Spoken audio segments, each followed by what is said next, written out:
Formula E is a racing championship for new electric racing cars in city urban environments, and that's a great package because the main thing about these cars is there's no pollution, there's no tailpipe, there's no particles, there's no CO2 emissions at the car here, so they can race in city centres and there's no noise pollution.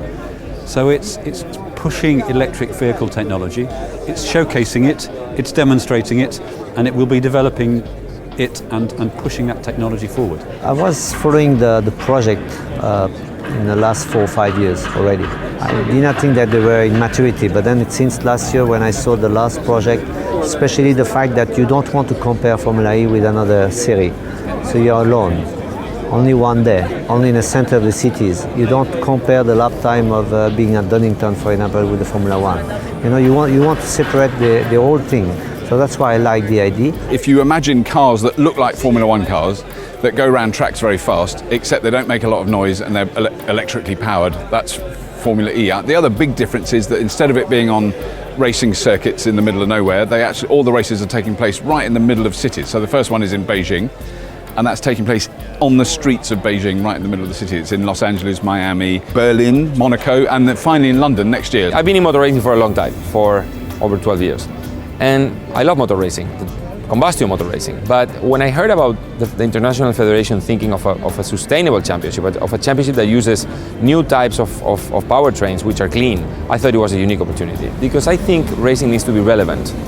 And this is relevant.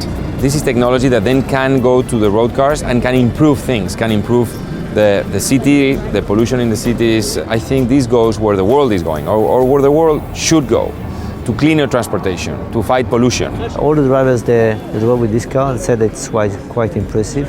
It's pushing very much, especially in acceleration. I drove pretty much every car there is to drive. I drove Formula 1s, GP2, Formula 3, prototypes, GT cars all my life.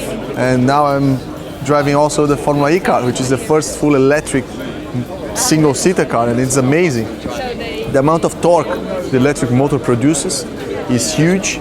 And because the motor is so precise, basically it's the amount of energy you put into the motor, the throttle pedal feels different and it feels completely responsive to the car. So you can control a drift or you can control a wheel spin much easier than you do with a combustion engine. I'm going to drive the car for sure when I can, just to see what it is, for sure, because I would love to drive a new Formula One with a new engine, you know, but we wait for at least only for having the experience of that. These cars will be quick. They will do 0 to 60 in approximately 3 seconds, and they'll top out at 150 miles an hour, which will be the limit of the straight and a function of the circuits they go to. So these will be good, powerful racing cars. They will be. They've got a good amount of torque. They've got low drag. They've got all the things in them that will make them a good and exciting race car. At the end of the day, when you're starting to build batteries and something, it costs money. But if you look at the investment that you have to do is very, very little compared to Formula One, for example. So that's why it's good. Also, talking about technologies that at the moment you can have that as a development. I mean, talking about a few things that you could bring. It takes time, but you know you could bring that not as a big scale like a normal road car industry, you know, and could be that as prototype. But if you bring some new things and every 2 weeks or every month you can see the difference on the track, then it's good. That's the best. That's why motor racing is important. You know, you can use this kind of new things and having the marketing platform also to use it and for little cost. What you've seen with Formula One cars, like disc brakes, you know, predates most of the people who are watching this, but you know, we used to have cars with drum brakes. Drum brakes did this thing that was called not working if it was raining, which made stopping cars very difficult. And disc brakes were developed in motor racing, and that has then become standard in cars. You know, cars have disc brakes. We don't even know anything else. You know, electronics, a lot of the electronics in engines, a lot of the, you know, engine management, all of that's come out of motor racing, and different materials that you use. So exactly the same thing's happening here. I mean, the batteries in here are absolutely the state of the art. The motors are incredibly powerful, absolutely the cutting edge of the technology. The battery control systems, the battery management, everything that's being developed for these cars will eventually filter down into road cars, and it's being tested to its absolute braking limit in these cars, so you can see what is reliable, and they'll come up with some technology and go, this is brilliant. Oh, no, all right, we won't do that, we'll do this. I've seen that regularly in Formula One, where the regulations have changed, new technology has been introduced and optimised to get a performance gain, and then once you have that knowledge, that transfers to the car industry, because you can't lose knowledge. So once you've got that knowledge, you'll improve on it.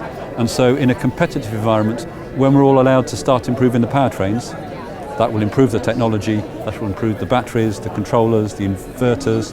Everyone will start working in all the areas of the car to improve performance and efficiency in all those little areas, and it will all add up. The first season is basically the cars you see around you here, so they're all identical, absolutely identical. All the teams have 2 identical cars that they'll use in each race. So it's very much down to the drivers this first season. So the second season will be where these same teams will develop cars themselves under the same sort of very strict guidelines that Formula One is done, so they can't suddenly make one which has got 18 wheels and drive sideways. And that's really where the game will really start to change, that there will be cars that are faster than other ones, that can go further on one charge, that don't need to stop halfway through, all those things. That's really what will push the technology the next step. I think people who are not only motorsport enthusiasts, but people that are enthusiasts for sustainability, innovation, electric technology, they will follow the championship. I love to see Formula E facilitate a big breakthrough on electric technology and hopefully on battery technology. If from Formula E we are able to produce batteries that last longer, I think that will be a major contribution for the transportation and for electric cars. So that's what I would like Formula E to be.